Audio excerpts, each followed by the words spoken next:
Esta parte aqui é toda esta parte aqui é toda de poesia. E ali embaixo também ainda. Ali são clássicos portugueses. Ali são coisas que eram do meu filho, que são coisas de infantil.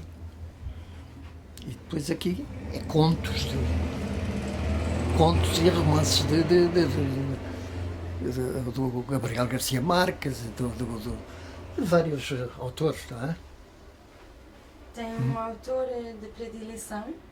Não, o Gabriel Garcia Marques é um dos que eu gosto bastante, não é? E tenho vários, não é? De poesia tenho variadíssimos. Vou aproveitando uns poemas de um lado e outros do outro. É uma coisa que gosto para mim, não é? Não é para dizer para os outros, não é? A literatura foi uma fonte de inspiração para a fotografia? Para a fotografia, propriamente não, porque entrei na fotografia muito mais cedo do que o gosto pela literatura, porque eu não tinha tempo. Eu na fotografia trabalhava 14, 15, 16 horas por dia, não é? Portanto, o resto era para descansar e para o resto. Não dava para isso. Só a posteriori é que comecei então a entusiasmar-me com a leitura, não é? E entretanto foi depois o facto de ter entrado também na Universidade da Terceira Idade. Também, é claro, tinha que ter livros para estudar as matérias que se davam, não é? E fui colecionando, mais ou menos, juntando, não é colecionando, juntando. Isto não são coleções, enfim, são coisas que eu vou reunindo, não é?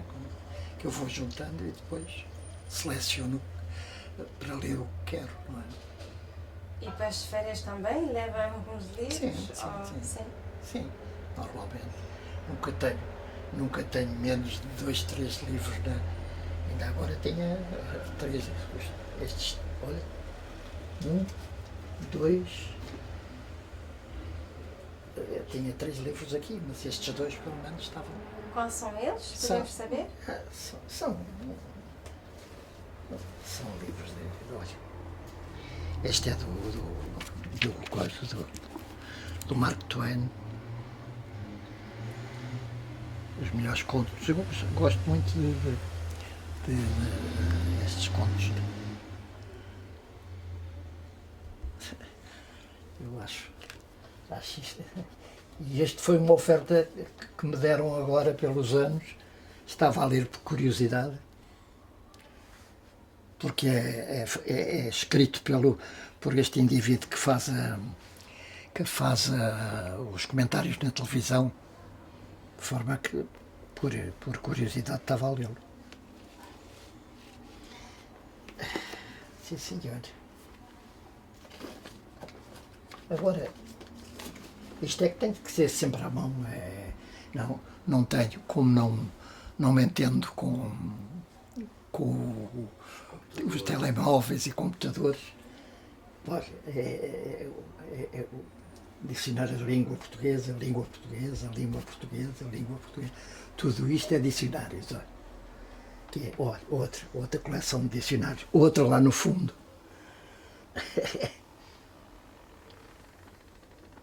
E aqui é só História de Portugal.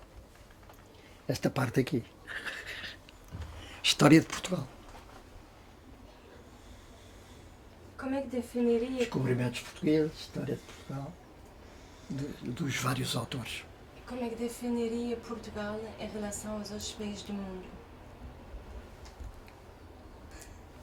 Já foi um grande país. Já em relação aos outros foi um dos maiores. No seu tempo. Entretanto, como perdeu o comboio, agora temos que esperar que por dias melhores, não é? Vamos a ver. Mas já não se esqueça que em 1500, 1400 e tal, já descobríamos, já íamos por aí fora descobrir outros mundos, não é? O que não acontecia com muitos dos outros povos. Mas, enfim, agora esperemos que vamos inventar outras coisas. Não é? Agora não há descobrimentos, porque agora nada se descobre. Está tudo destapado agora. De forma que não. Agora temos que aguardar melhores tempos, melhor vida. Foi o senhor que tirou essas Sim, fotografias, sim. não é? Estas em estúdio.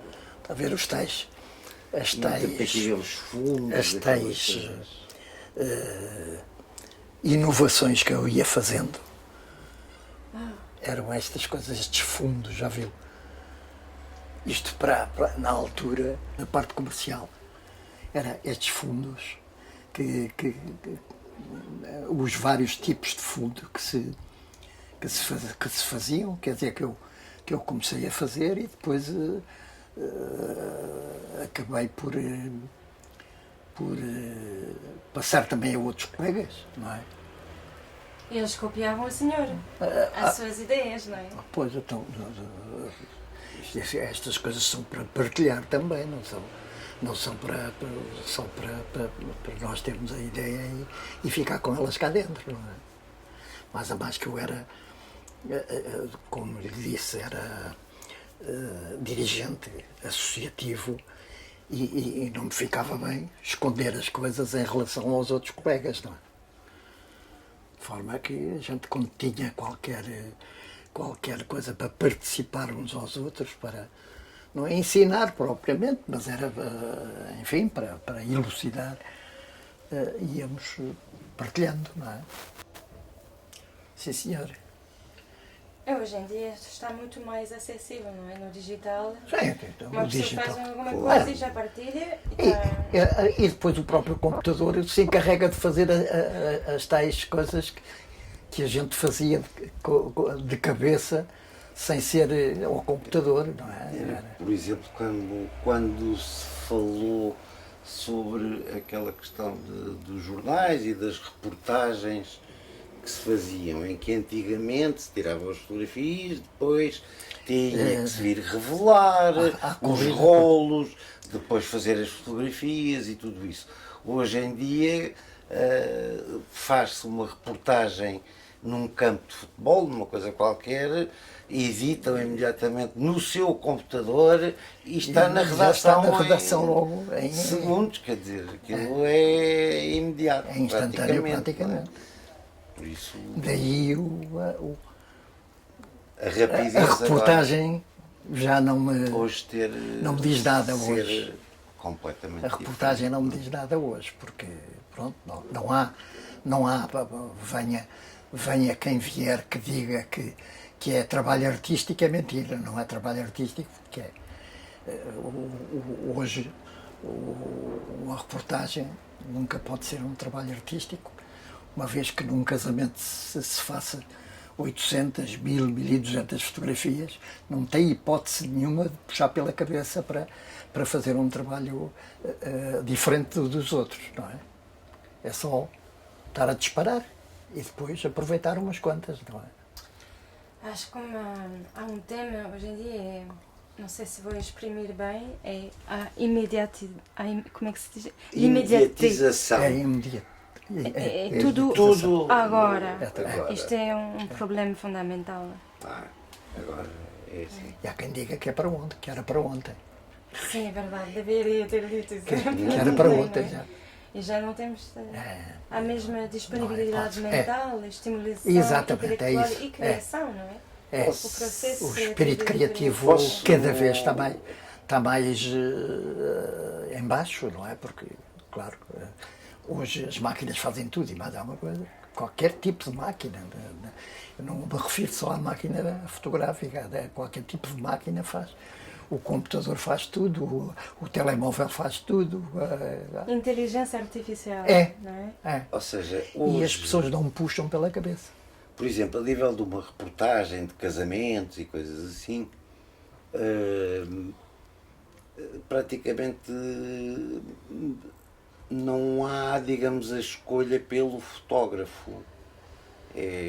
Pronto, ou é só pelo preço, ou é por isto, por aquilo, porque poucas são as pessoas que escolhem pelo fotógrafo. Na altura do meu pai, isto por aquilo que eu ouço hoje em dia, que estou com ele, por exemplo, quando as pessoas vinham para fazer uma reportagem de casamento e assim, e depois o meu pai dizia, eu vou lá fazer a reportagem. As pessoas não acreditavam que o meu pai fosse. E então, isto são as conversas Pois, que agora as pessoas têm comigo. Julgavam que E eu dizem, mandava alguém. Depois depois a noiva, por exemplo, dizia aos teus convidados, é o senhor Espada que vem cá fotografar. É o senhor Espada. São os empregados que vêm cá e tal, ele vem cá fazer uma fotografia ou outra. E assim, se o meu pai ficava para fazer as fotografias do casamento, aquilo para eles era uma honra, isto contado pelas próprias pessoas hoje em dia para comigo. E digamos, fixavam o fotógrafo que lhes fez o casamento, e eu digo isto porque chegam a passar ali pessoas já com muita idade mesmo. Então ainda ontem passaram por agora. nós. Não, mas Ali, dois casais que eu disse, olha, fui eu que fiz o casamento deles. Hoje a espada. Mas ele nem estava nem ia dizer. E reconhecem-me. O mais curioso é passarem aquelas pessoas já com muita idade mesmo, com netos ou bisnetos, já se calhar alguns, e olham para mim ali ao pé da loja e dizem assim, olha, foi este senhor que fez o casamento da avó. Não, desculpa, não fui eu, foi o meu pai. Já a idade é tão avançada que pensam que fui eu. Portanto, estamos a falar de pessoas que provavelmente que se têm hoje em dia 90 anos, não é? Porque é normal que se casaram pai há 70 anos, se calhar, e foi o meu pai que fez o casamento, e, portanto já estão um bocado fora da realidade e já olham para mim a pensar que ainda sou o meu pai. Este senhor é que fez o nosso casamento. Não deve ter sido eu, foi o meu pai. Eu ainda não tinha nascido nessa altura. Portanto, as pessoas fixavam quem eram as pessoas e vinham porque sabiam e porque queriam que eu fosse fazer as reportagens. Não? É um pouco isso que eu abordava ontem na nossa conversa. Sim. No final, a importância para as pessoas de fixar no tempo a sua própria existência. Sim. É a temática da fotografia, mesmo quântica física também, Exato. além, não é? E acho isso extraordinário, que nós todos queremos, e agora neste processo também, é ter um ponto de luz, não é? Nessa escala do tempo, Claro. Pois. afinal, Uma analogia Exato. com o e ontem tempo queria passado. abordar um pouco este... Com o tempo passado, pois. Exato, o que é que o senhor acha disso? É uma conversa mais larga, mas... Pois, o que eu acho é que se eu tivesse servido mal os clientes, eles tratavam-me mal agora. Portanto, isso é um sinal de que eu, pelo menos, satisfiz o cliente dentro do possível. Não é? Enfim, é um orgulho, agora é um orgulho para mim, na altura não ligava a isso, não é? Mas E é o meu de ouvir agora coisas que eu nunca tinha ouvido, não fazia ideia, até ao ponto em que, obviamente que eu tinha uma ideia de quando era miúdo, falar das filas que se faziam aqui à porta, naquelas alturas, por exemplo, das escolas, que aquilo eram filas enormes para tirar fotografias, era para as obrigatório. escolas às 18, às 24 fotografias, Era obrigatório. no Carnaval, as vésperas de Natal para virem buscar trabalhos, aquelas coisas, realmente era uma coisa impressionante. Nessa altura das inscrições das escolas e assim, aquilo tinha que ser a família toda a trabalhar, a cortar fotografias, e trazia-se para casa até à meia-noite, ainda se estava a trabalhar. A carimbar, a cortar. Havia o compromisso de entregar. E esse tipo de fotografias tinha que ser entregue no dia combinado e na hora combinada, porque eram coisas para entregarem para as suas inscrições das escolas e tal, de forma que tinha que ser feito. E então era a família toda uma coisa que me estava agora a lembrar foi uma vez que foste fazer, uma vez ou mais do que uma, que foste à prisão de Caxias fotografar, e que foi uma coisa que te marcou. É verdade, também. Também jurei para nunca mais. Olha, foi como aquele que lhe contei do bebê que eu fui fotografar no caixão. Mas fui à prisão de Caxias, porque me pediram para... O próprio diretor da prisão não podia libertar o preso e precisava de fotografias de identidade dele, e eu fui lá.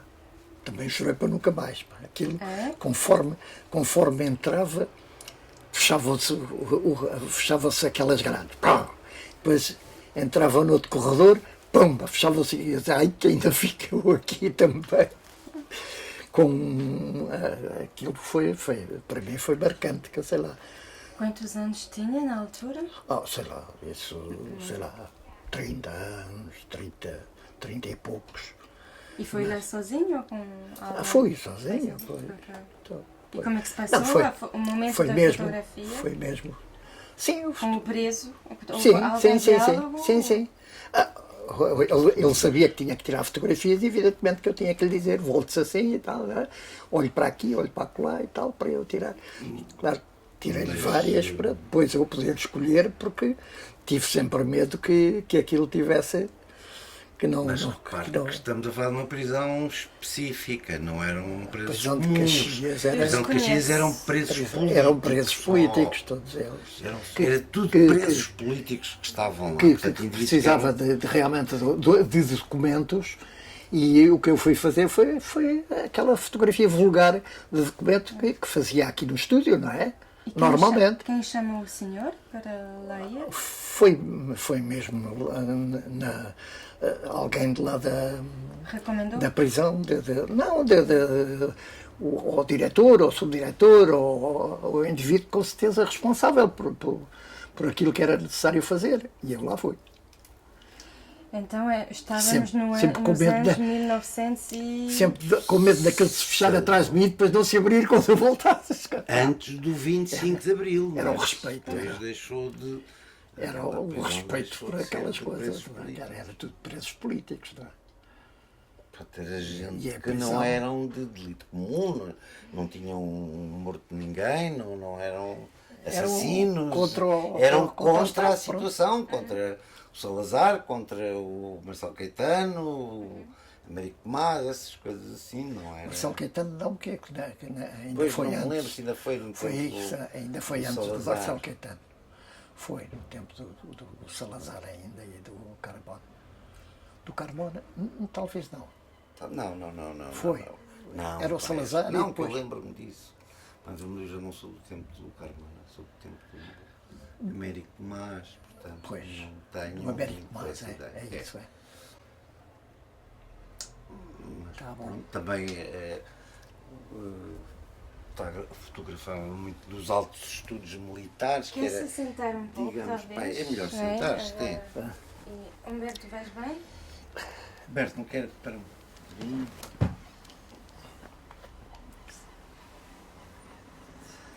E o Salazar estava...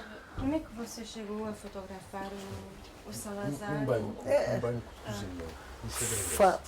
Espera.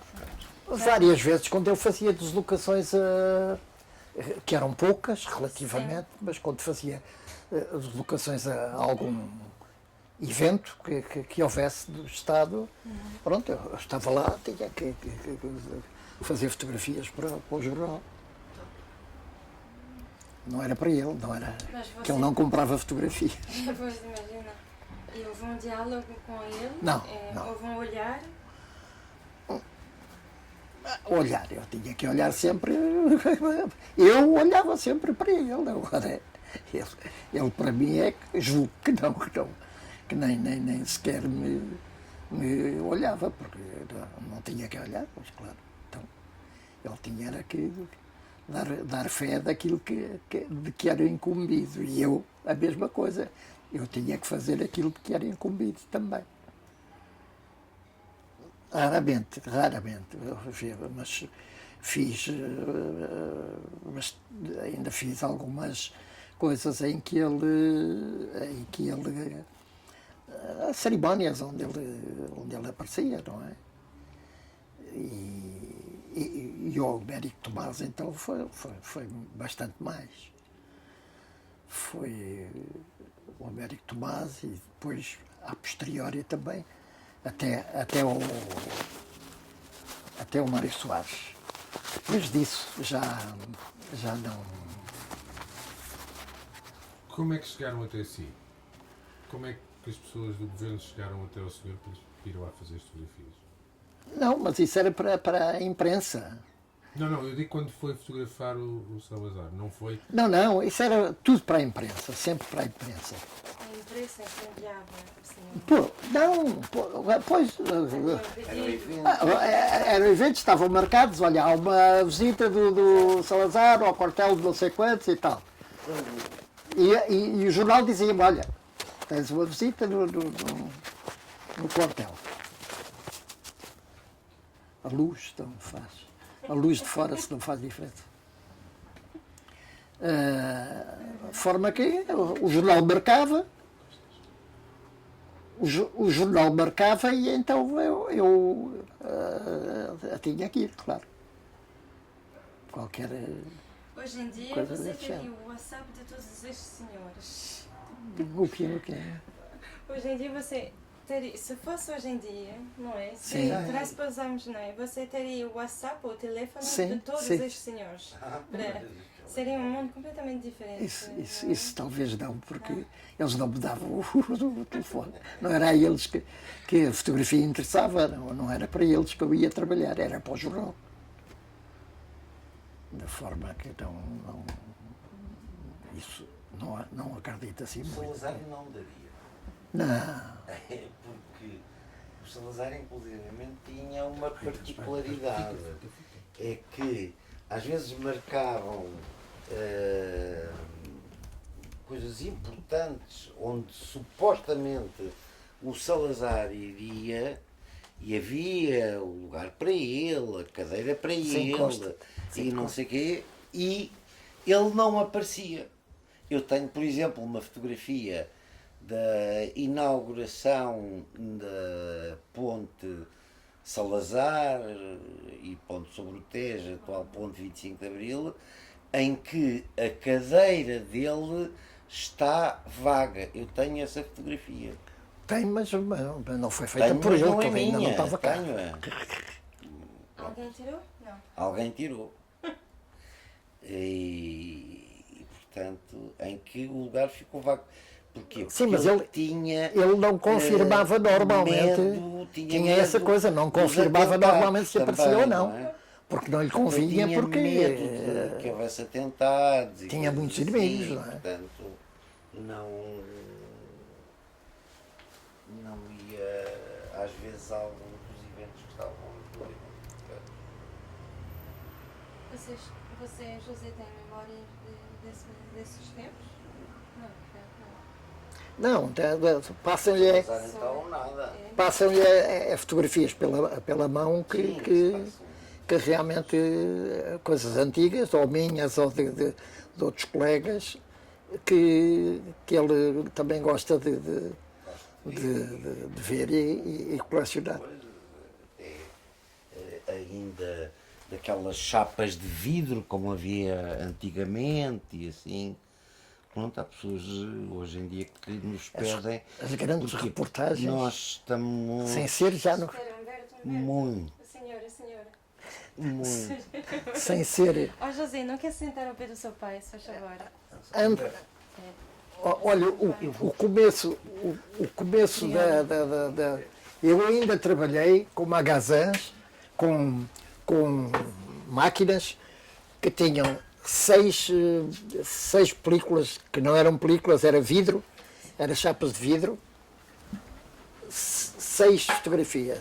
Íamos fazer um casamento e só podíamos, só se levasse outro magazine de suplente é que fazia mais do que 6 fotografias, porque de resto um casamento eram 6 fotografias. Isto é 1951. Depois é que começaram a vir as máquinas de rolo e é que, pronto, já se fazia, sei lá, 24 fotografias, já é um casamento muito bom. E depois então foi evoluindo por aí fora, 50, 60, grandes reportagens, grandes casamentos, 100, 120 fotografias no máximo, e tinha que ser uma coisa muito, muito, muito, muito especial, não é? Por exemplo, nesse casamento que eu lhe falei ontem da filha da filha do rei do café do Brasil e do filho de Delfim Ferreira, nós fizemos bastantes fotografias, que foram aí que umas 50, 60 fotografias. E foram mais fotógrafos que fizeram ou isso ou menos, porque no total eles teriam uma coleção de 200 fotografias. E está a ver um casamento desse tipo, não é? Que eram, sei lá, 300 e tal convidados, mas nem sequer se usava os casais ou a pessoa só tirar fotografias com os noivos. O que se fazia era os noivos sozinhos, várias posições, depois os noivos com os padrinhos, noivos com os pais, o grupo e a cerimónia propriamente, quando era ou na igreja ou no registro, que era a assinatura, a altura que eles dizem sim e a troca de alianças. E pouco mais. E depois era isso, era aquele conjunto, aqueles conjuntos de fotografias que era obrigatório fazer. Era obrigatório porque sabíamos que se fizéssemos o dobro das fotografias não vendíamos, não é? Porque o dinheiro era muito caro nessa altura. Pois, a gente sabia até onde é que podia ir, não é? Quer dizer, pronto, se fosse um casamento normal de gente do povo, não é? Tinha que ir 20 fotografias ou 30 já era. E ter a sorte dos noivos comprarem a coleção já era muito bom. Quando não eram escolhidas, não é? Mas pronto, isto para comparar com as centenas que se fazem hoje, não é?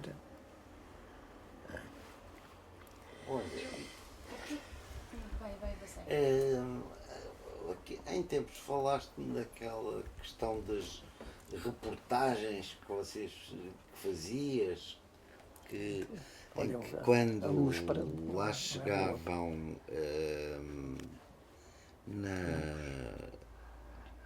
quando chegavam a qualquer ponto que montavas logo o laboratório, que eram os invencíveis, quando as pessoas chegavam lá iam foi quando, os outros fotógrafos.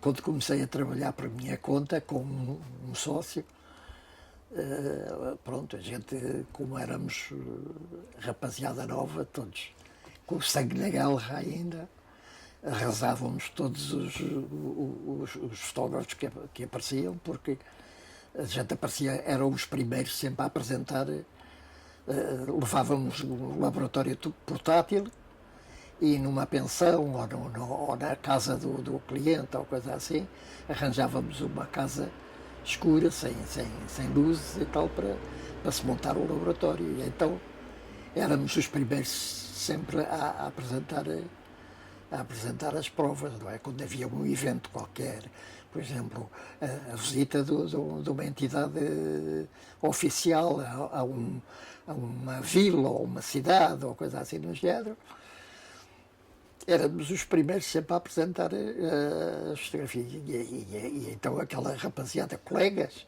diziam: estes gajos que estão sempre a estragar a nossa vida e tal.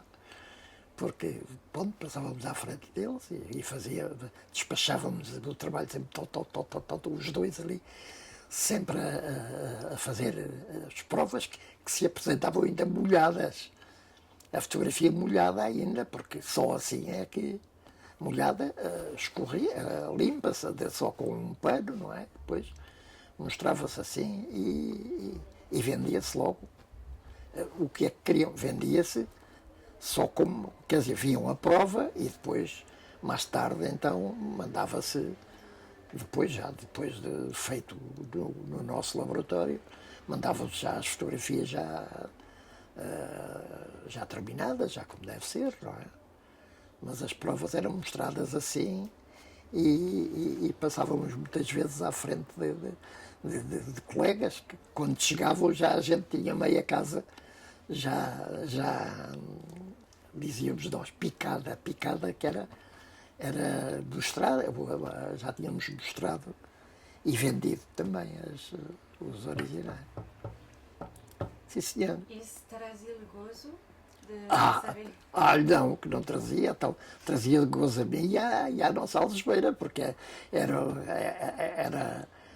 passávamos, quer dizer, tínhamos logo as primeiras pessoas logo ali a comprar, não é? Vendíamos mais do que qualquer um deles, não é? E qual foi o gozo maior de fotografar casamentos? A alegria que você tinha em fotografar casamentos? Isso tinha sempre a mesma alegria, normalmente, ou pobrezinhos ou ricos. Tinha sempre, a disposição era sempre a mesma. Não é alegria propriamente, mas a disposição era sempre a mesma. E o gosto também, não me fugia ao gosto se fossem pobrezinhos. Também tirava fotografias, às vezes, com um certo... que fugiam do comum, pronto. O que significa fugir do comum? O que é? Fugir... Do comum. Fugir do comum, quer dizer, era a inovação. Era fazer as tais inovações e posições assim mais sofisticadas e tal. A gente, pronto, gostava picávamos a nós próprios para ser criativos, não é? É ser criativo, portanto. Fugir do comum é ser criativo. Mas a criação vinha de si. Claro, pois. Não era buscada em livros? Ou Não, sempre fui. Sim. Era a experiência que quanto mais experiente estava, mais ia criando, não é? Mal seria se não fosse assim. E como é que você estabelecia o rapport com as pessoas, com os noivos? Qual era a ligação e o rapport que estabelecia antes de fotografar? Por exemplo, agora estamos a filmar. Eu já lhe tinha dito assim, quer dizer, eu cheguei a uma certa altura que quase que nem precisava falar com os noivos, porque, por exemplo, amigos dos noivos que tinham ido ao casamento do Manel ou da Maria, já ali dizia: você é que há de ir fotografar o meu casamento e tal. E depois foi desenrolando ali o coisa e uns indicavam os outros e pronto, e foi assim. Eu estava mais a pensar nas posições, por exemplo, não há vontade. Sim, também, mas isso já é. Também, mas isso já é o cliente que faz essa avaliação, não somos nós, não é? Isso o cliente é que faz essa avaliação. Depois de ter o trabalho da mão, diz, está muito bom, ou não presta para nada, não é? Conforme o critério que seguissem. Mas o cliente é que avaliava. E o cliente, tanto os noivos como os amigos e os familiares, é que, sim senhor, e depois costuma-se dizer que cria fama e deita-te a dormir. É um ditado português, cria fama e deita-te a dormir, mas eu nunca quando me tornei mais popular na fotografia, nunca me deitei a dormir à sombra da bananeira. Foi sempre, tentei sempre evoluir. Tentei, não quer dizer que tivesse chegado ao meu limite, mas tentei. Vou fazer uma pergunta um pouco... Diga. O que é que significa evoluir para si? Evoluir é tentar fazer sempre melhor. Não é? Pois. Eu tenho a curiosidade também de saber o feedback quando você voltou de fotografar militares ou então Salazar, quando voltou para o jornal, nesta altura o cliente era o jornal, não é? Era, pois. Qual foi o feedback que o jornal deu? Ótima fotografia, havia nem há tempo para isso. Nem há tempo para isso, que aquilo tem que ser, o jornal tem que ser logo impresso, não é? E de forma que não há tempo para isso. Mas o feedback melhor foi a continuação, sempre, não é? Quer dizer, se não estivessem bem servidos, diziam, olha, vai-te embora que eu arranjo outro. E eu ainda tive o Diário Popular, o Diário de Notícias, e alguns mais, mas esporadicamente, quer dizer, não eram assim assíduos, não é? Quando eles precisavam, eu dizia, olha, vai a tal lado assim, fazer fotografias do evento. Mas fotografaste Vou beber uma piquinha de água. independentemente disso, Vou beber água.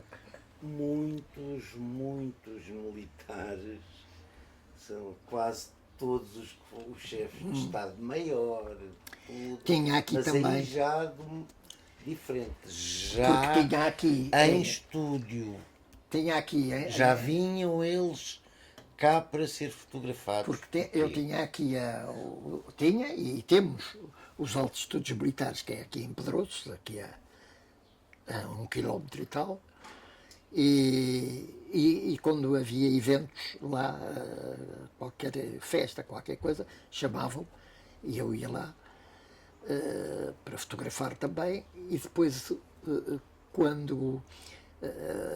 normalmente quando subiam de posto, não é de posto, de graduados, não é? Vinham cá tirar a fotografia com aquelas fardas de cerimónia e tal, com aquelas cintas roxas. Com as condecorações todas. E com as condecorações e tal. Temos uma grande coleção de fotografias de militares. Muitos que vieram cá.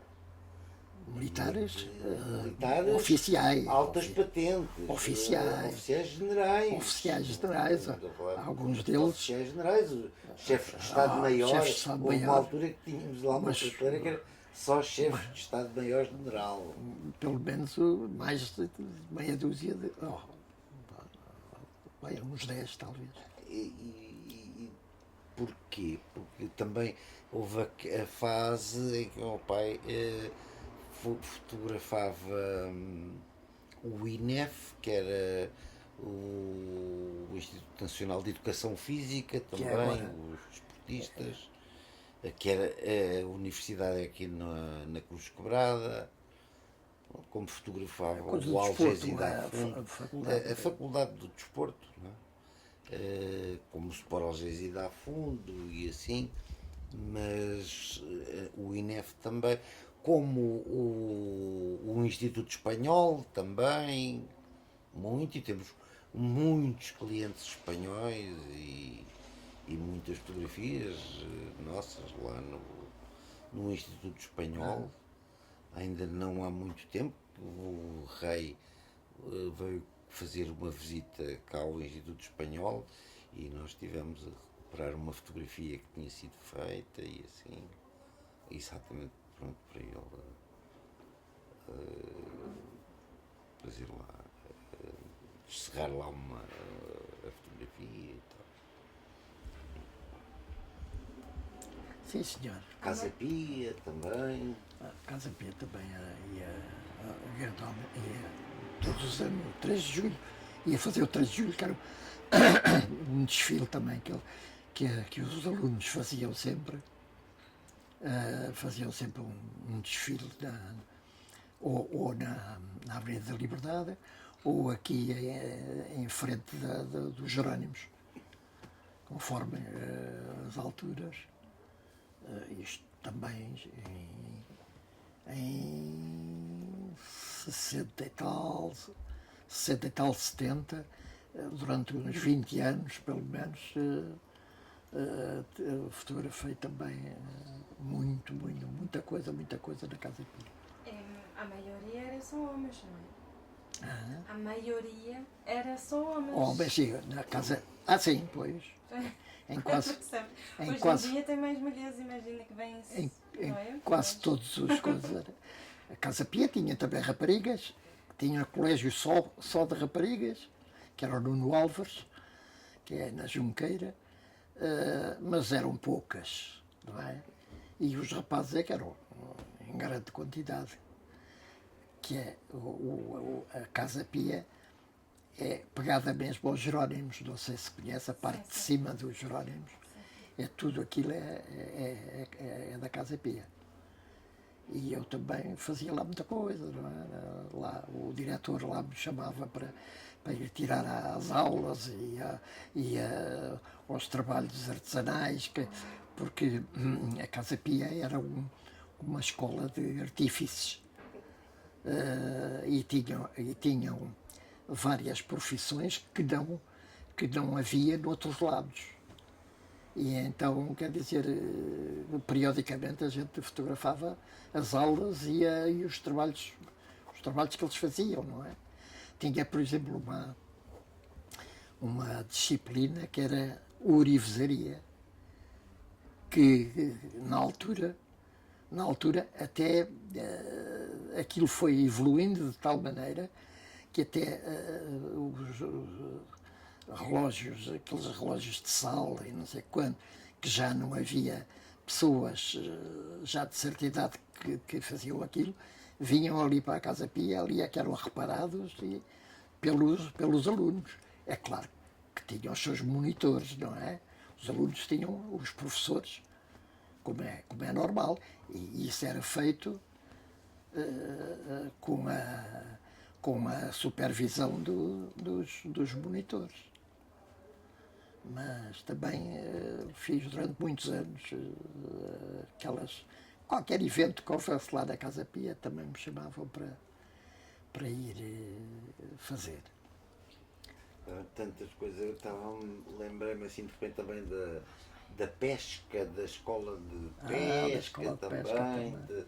Dos alunos da Academia Militar, Academia Militar, Academia Militar e do Exército também. Foi uma vida de trabalho.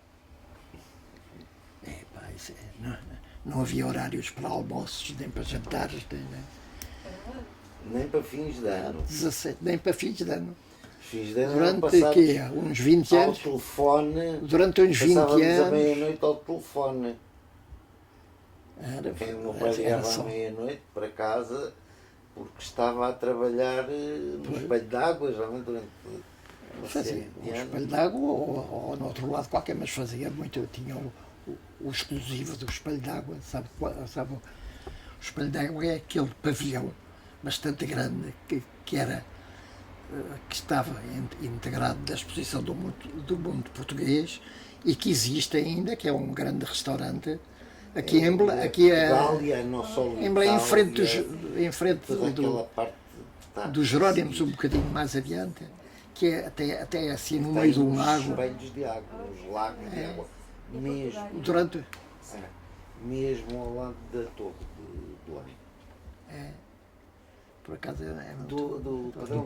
Lá, o fotógrafo dizia-se exclusivo, porque era, quer dizer, não era exclusivo porque iam lá outros fotógrafos de jornais e essas coisas todas, e eu já não trabalhava em jornais. Quando trabalhava já por minha conta, já era porque, como já ia lá há muitos anos, os próprios patrões ou encarregados ou coisa assim, diziam, olha, amanhã temos cá um jantar e tal de X de pessoas, ou temos uma cerimónia de um ato de posse, ou qualquer coisa que fosse assim de distinguir, não é?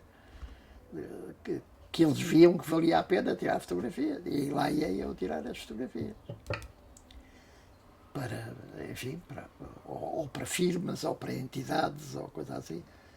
E lá se vendiam as fotografias. Lá tinha que vir logo rapidamente fazer para ir lá vender ainda enquanto as pessoas estavam lá. Está a ver? Portanto, durante o jantar, aquilo pode demorar aqui 2 horas, 3 horas no máximo, se estiverem ali a fazer confraternização. E eu tinha que estar dentro desse tempo para eles verem e escolherem fotografias para eles, não é?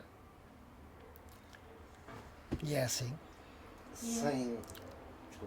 Sem se revelar nomes, também ias fotografar ministros da casa. Sim. Ministros. Quando era aqueles ministros que pela primeira vez tinham sido empossados, okay? E é claro, uns, se fossem militares, todos fardados a rigor, não é? E outros civis, mas também, por exemplo, com o seu fraca, com não sei quanto e tal. Lá ia eu a casa, pelo menos todos os que eram aqui do Restelo, daqui, tinha 2 ministros que moravam aqui em Algés, e depois do estúdio também fotografei o Guterres, o Almeida Santos, muitos daqui, pois, bastantes, porque moravam aqui, não era por, vamos lá ver, não era por ser o espada, não senhor, mas moravam aqui e sabiam que realmente eu trabalhava razoavelmente e portanto, em lugar de irem a outro lado, vinham aqui à minha casa tirar fotografias, aqui à loja. Sim, mas hoje em dia isso já é o testemunho de que há muita gente que saiu de Algés e foi mudar para a Linha, para Cascais, para Benfica, para Lisboa, para Monte de Lados e que continuam a vir cá porque já de miúdos tiravam fotografias cá e tiraram aos filhos e assim, portanto, continuam a vir cá tirar as fotografias, não é? Muito surpreendidos porque vêm meio desconfiados que já não exista, mas também recebo muitos telefonemas a dizer, ainda existe, eu fui à internet ver, dizem que ainda está oficial, não sei quanto, então, é preciso fazer marcação, as pessoas todas pensam que ainda que já é preciso fazer marcações e tal. Não, pode vir dentro deste horário. Ainda há pouco ninguém acredita que só por curiosidade não é preciso estar só por curiosidade. O meu médico dos ossos, deste diabo desta perna, eu fui ao médico, tem um consultório, no Marquês de Pombal. Portanto, por aí já se sabe que é um médico, ele é o diretor do serviço de ortopedia de um hospital bastante grande daqui e, e depois de eu ir lá ao consultório, e quando ele escreveu o meu nome, disse espada. Ias a entrar, ele reconheceu. Tenho a impressão que foi pelo nome, espada, mas eu parece que foi assim. E foi há relativamente pouco tempo, olha, desde que tenho este problema no joelho, que foi há um ano, talvez. Espada, eu conheço uma espada, eu conheci uma espada e tal, que era fotógrafo. Então sou eu. Então, eu ia lá tirar fotografias quando era miúdo. E depois para a escola, aquelas tais fotografias para a escola e tal, para entregar nos professores e não sei o que. Veja lá, ficámos amigos desde aquela altura. Ele, às vezes, me telefona, olha, venha cá e tal, para ver a perna, porque, pronto, ele é que me lembra para eu ir lá.